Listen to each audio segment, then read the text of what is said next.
우리가 지난 이 수요예배 시간을 통해 이 다윗의 마음이 압살롬을 향하고 있었다라는 그 말씀을 우리가 함께 살펴보았습니다. 이 압살롬에게는 아름다운 누이 다말이 있었습니다. 그런데 이복형이었던 이 암논이 이 다말을 사랑을 하죠. 그래서 강제로 범하게 됩니다.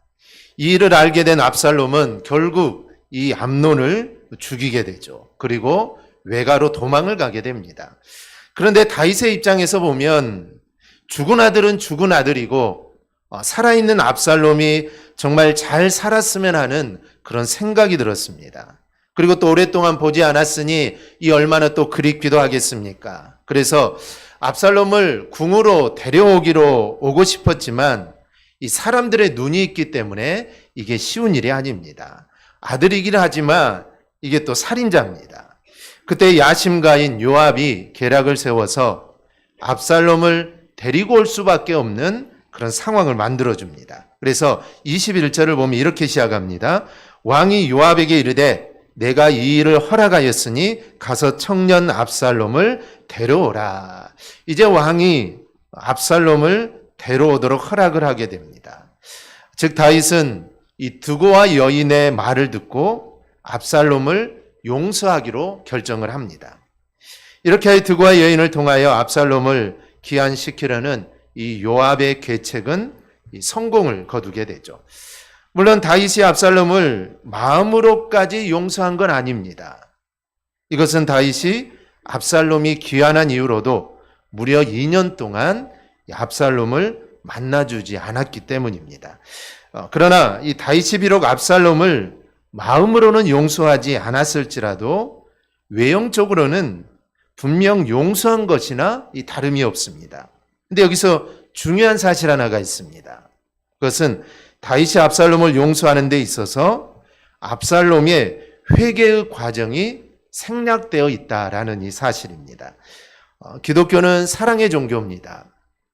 하나님께서는 우리가 정말 죄를 범할지라도 회개하기만 하면 우리의 죄를 다 용서해 주십니다.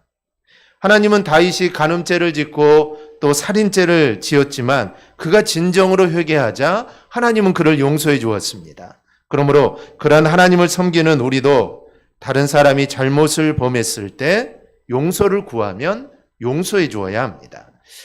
주님께서는 우리에게 70번씩 7번이라도 용서하라고 했습니다. 이 말씀은 무한대로 용서하라는 것입니다. 그러나 하나님이 우리를 사랑한다고 해서 우리의 죄를 무조건 용서하지는 않습니다. 하나님 우리의 죄를 용서하시되 그 죄의 대가만은 치르게 하십니다. 그래서 우리가 지금 살펴보고 있는 이 일들은 다윗의 죄로 인해서 일어나는 일들입니다. 그래서 어찌 보면 하나님이 나단 선지자를 통하여 다윗의 죄는 용서해 주시지만 너희 가문에 이러이러한 일이 일어날 것이다 라고 했는데 바로 그 일들이 하나둘씩 이루어지고 있는 것입니다. 그런데 더 중요한 것은 용서 이전에 반드시 회개를 요구하신다는 겁니다. 이 사도행전 3장 19절을 보면 너희가 회개하고 돌이켜 너희 죄 없이 함을 받으라라고 합니다. 여기서 보듯이 죄 사함의 전제 조건은 회개입니다. 또 요한 1서 1장 9절을 보면 만일 우리가 우리 죄를 자백하면 그는 미쁘시고 의로우사 우리 죄를 사하시며 우리를 모든 불의에서 깨끗하게 하실 것이요.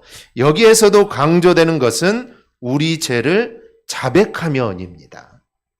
하나님은 사랑의 하나님이시지만 우리가 우리 죄를 회개하지 않으면 결코 용서하지 않습니다. 회개는 용서의 절대적인 조건입니다. 하나님의 사랑은 우리가 죄를 범하고도 회개하지도 않는데 그냥 하나님이 무조건 용서해 주시는 그런 무분별만 사랑이 절대로 아닙니다. 하나님은 공의로우셔서 회개를 통하여 자신의 죄의 문제를 해결하지 않는 한 결코 용서하지 않는 법입니다. 그리고 이러한 용서의 원리는 오늘 우리에게도 그대로 적용이 됩니다.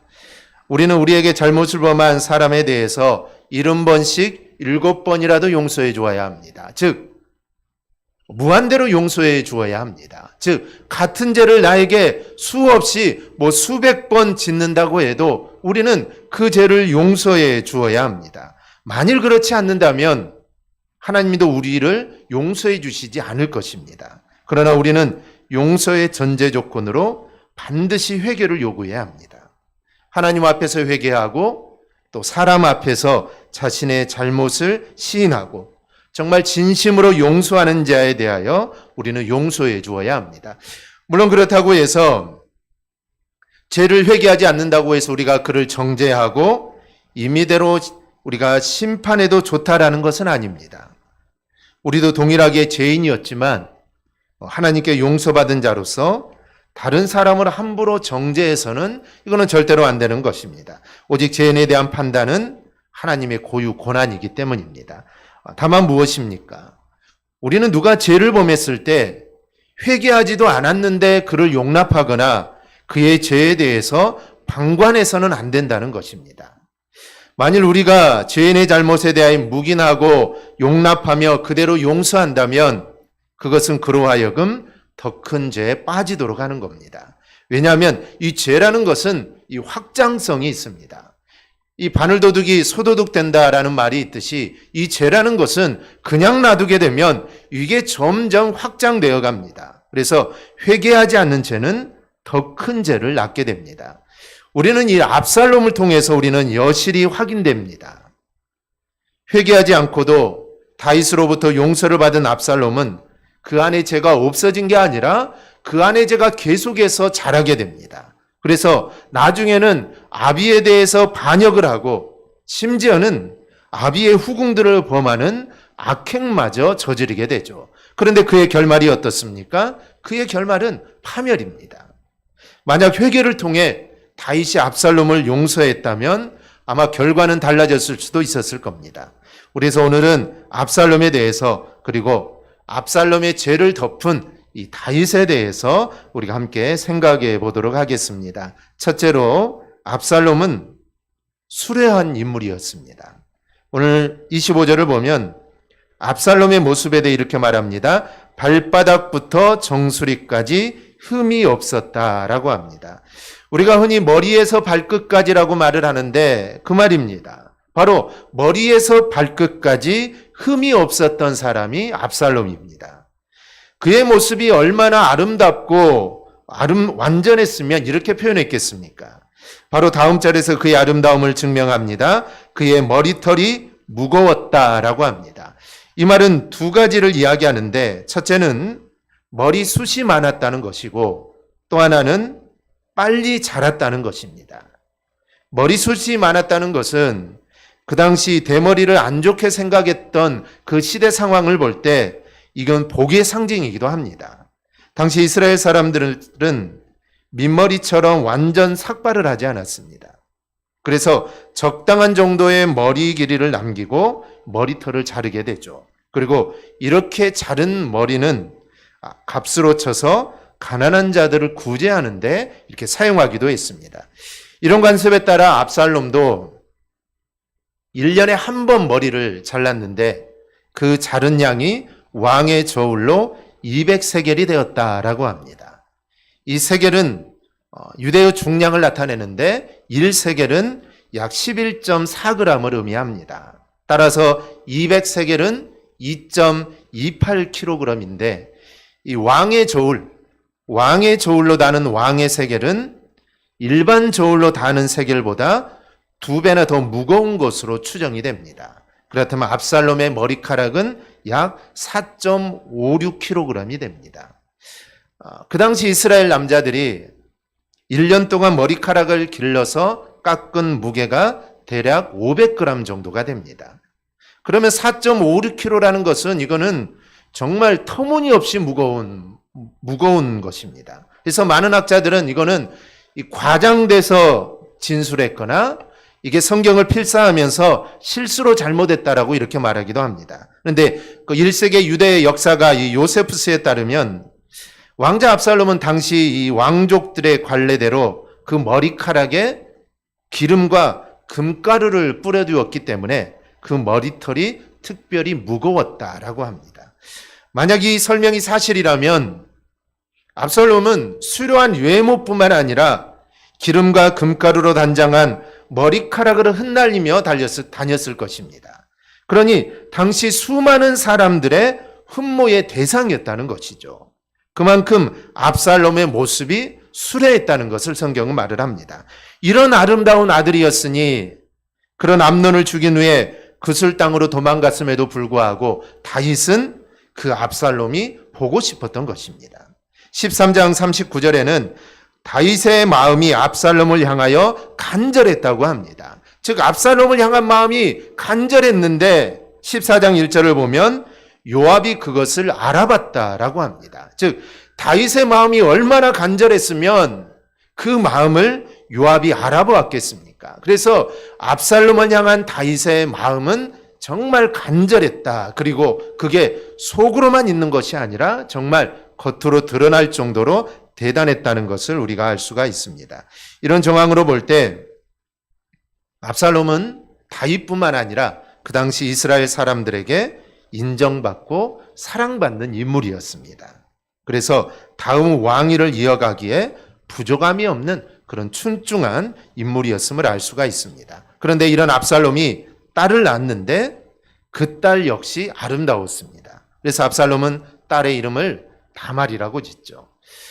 다말은 원래 자신의 누이의 이름입니다. 그런데 성경은 다말을 아름다웠다라고 합니다. 그래서 자신이 낳은 딸도 다말처럼 예뻤다는 것이죠. 그래서 누이와 같은 이름을 짓게 됩니다. 그리고 이것은 압살롬의 마음이 누이 다말을 그만큼 애틋하게 생각하고 있다라는 그 표현이기도 합니다. 어쨌든 본문에서 압살롬에 대해서 우리에게 보여주는 표현은 압살롬은 무척 수려했다라는 것입니다. 용모가 남다르게 뛰어나다는 것은 이거는 기분 좋은 일입니다. 그리고 또한 그렇게 태어나게 하신 하나님의 선물이다라고 할 수가 있습니다. 만약 여러분이 압살롬 같이 정말 다른 사람들이 칭찬하는 그냥 보고 지나가는 정도가 아니라 정말 다른 사람들이 칭찬하고 흠모하는 외모를 갖게 되었다면 어떻겠습니까? 우리는 우리에게 있는 것들을 달란트로 생각할 수 있어야 합니다. 하나님께서 무언가 소용이 있어서 내게 맡긴 것입니다. 만약에 나에게 출중한 예물을 주셨다면 이것 또한 하나님이 바라시는 선한 뜻이 그 안에 있다는 것을 우리는 생각해야 합니다. 그래서 그런 출중한 예물로 우리는 교만할 것이 아니라 더욱 겸손하게 하나님의 영광이 드러나도록 해야 합니다. 이거는 외모뿐만 아니겠죠. 우리가 가지고 있는 것, 정말 내가 다른 사람보다 내가 더 출중하고 더 잘난 것이 있다면 우리는 그것으로 교만할 것이 아니라 하나님이 그것을 나에게 주신 이유가 무엇일까? 왜 하나님이 나에게 그것을 허락해 주셨을까? 그것을 알고 더욱 겸손하게 하나님의 영광을 드러내는 삶을 우리는 살아야 합니다. 우리가 사울을 보면 그는 다른 사람보다 키가 어깨 위만큼 컸다고 했습니다. 사울도 그렇게 수려했다는 것이죠. 그래서 사람들이 생각하기 누가 보더라도 이 사울은 이스라엘의 초대 왕으로 부족함이 없었던 것입니다. 근데 사울은 어떻습니까? 그는 하나님이 주신 외모를 잘 활용하여서 겸손하게 하나님을 드러내는 자가 되었으면 좋았을 텐데 그는 오히려 교만하여 하나님을 떠난 자가 됩니다. 압살롬은 어땠을까요? 정말 수려한 외모를 가지고 있었던 이 압살롬은 어땠을까요? 그 결론 우리가 다음 시간에 우리가 살펴볼 수 있는데 오늘은 하나님이 나에게 주신 좋은 것이 있다면 우리는 그것이 바로 하나님으로부터 내가 받은 줄 알고 그것을 다시 하나님께 돌릴 줄 아는 자가 되어야 합니다. 그러면 교만해질 일이 없을 것입니다. 하나님이 주셨으니 내가 노력해서 이룬 것이 아니라 하나님이 주셨으니 하나님께 다시 돌리게 되면 우리는 절대로 교만할 수가 없습니다. 둘째로 압살롬은 수려한 외모만큼 좋은 성정을 갖질 못했습니다. 28절을 보면 압살롬이 이태 동안 예루살렘에 있으되 왕이 얼굴을 보지 못하였다라고 합니다. 여기서 이태는 2년을 뜻합니다. 즉 예루살렘으로 돌아왔지만 2년 동안 왕의 얼굴을 볼 수가 없었습니다.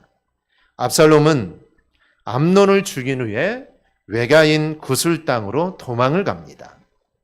그런 압살롬을 예루살렘으로 오게 한 사람이 요압입니다. 다윗이 압살롬에 대한 간절한 마음을 갖고 있다는 것을 이 야심가인 이 요압이 알고 교묘한 술책으로 압살롬이 다시 예루살렘으로 오게 했던 것이죠. 하지만 다윗은 주변 사람들의 동정을 보지 않을 수 없습니다. 압살롬이 암논을 죽이고 도망갔던 일이기에 아무리 보고 싶은 압살롬이 돌아왔다고 해서 마음 놓고 곁에 둘 수가 없습니다. 그래서 압살롬이 예루살렘에 왔지만 집에 머물도록 하고 너는 절대로 왕궁에 오지 못하도록 명령을 내린 겁니다. 다윗은 압살롬을 용서하긴 했지만 완전히 용서하지는 못한 겁니다. 압살롬의 입장에서 보면 이게 답답하기 이를 데가 없습니다. 외가에 도망간 것은 형 암논을 죽였기 때문입니다.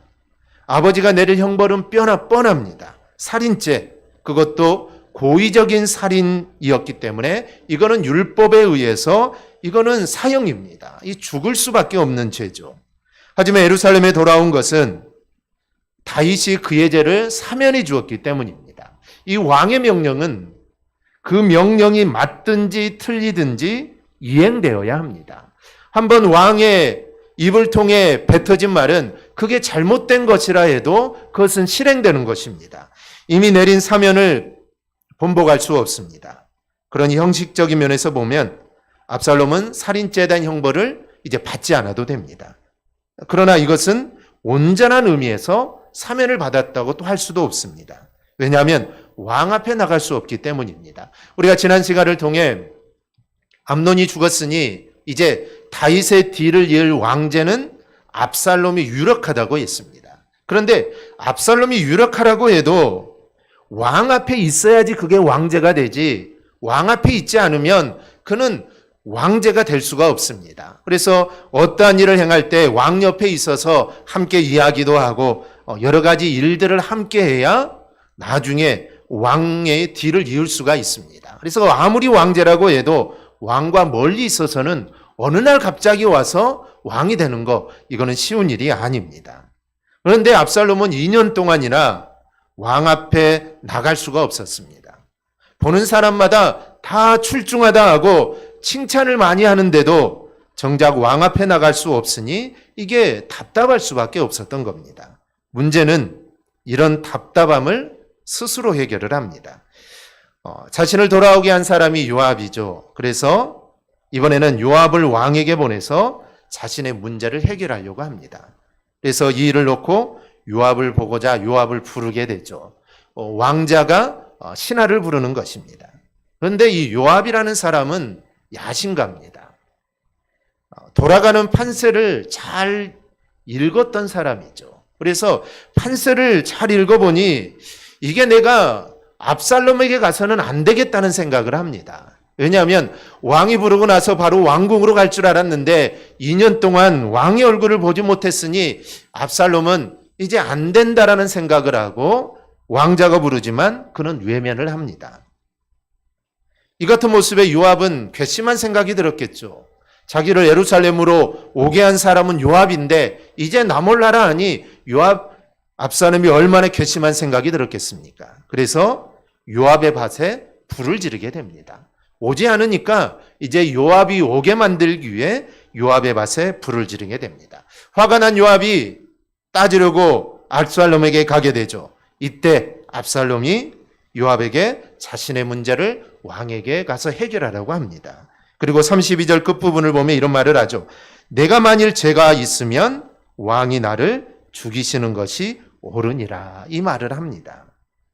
압살롬은 죄가 있습니다. 살인죄죠. 그런데 왜 이런 말을 할까요? 그것은 자신을 예루살렘으로 데리고 온 요압에게 따지는 것입니다. 네가 나를 여기에 데리고 왔으면 그에 걸맞는 대우를 해야지 왜 가택연금처럼 왕 앞에 얼굴을 보이지 못하게 하느냐라는 것입니다. 즉 데리고 왔으니 네가 이 문제를 해결하라라는 것입니다. 이렇게 해서 요압은 다윗에게 가게 됩니다. 그래서 이야기를 하게 되고 압살롬의 의도대로 다윗은 압살롬과 입맞춤으로 아들로서의 지위를 완전히 회복시켜 줍니다. 우리가 일련의 일들을 보면서 알 수 있는 것은 압살롬이 암논을 죽인 것은 결코 한순간의 실수나 복수심이 아니었다는 것입니다. 그것은 압살롬은 마음이 옳지 못했다는 것입니다. 이 다윗 앞에 나가기 위해서 쓰는 방법을 보면 집요하게 자신의 이익을 향하여 나가는 사람입니다. 자신의 한 일에 대한 회개는 안중에도 없는 그런 모습입니다. 어찌 보면 다윗이 2년 동안 압살롬을 보지 않는 이유 중에 하나는 아마 그가 회개하는 모습을 어찌 보면 다윗이 보고 싶었기도 했을 것입니다. 그런데 2년 동안 압살롬은 그런 모습이 전혀 없습니다. 그러기에 암논을 죽인 것은 그가 실수로 아니면 복수심이 아니라 이미 그의 마음은 옳지 않았다라는 것입니다.